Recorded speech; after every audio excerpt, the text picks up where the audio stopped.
Magandang araw po, ito po ang sublimation printer ng 888 Bacolod. Ito po ang printer head area.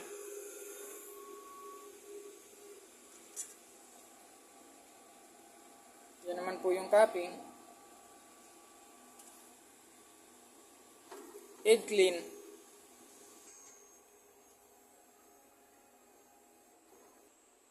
Pagkatapos po nating mag-head clean, punasan po natin ng wiper.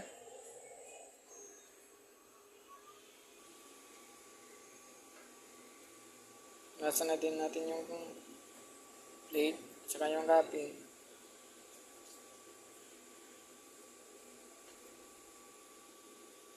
Nozzle test.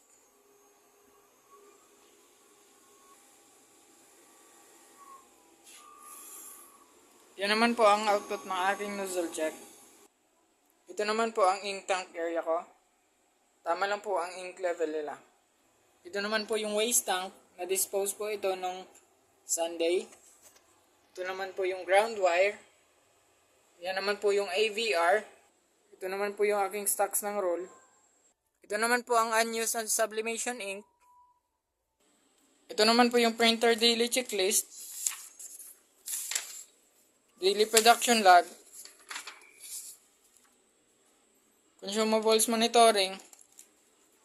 Yun lang po, maraming salamat.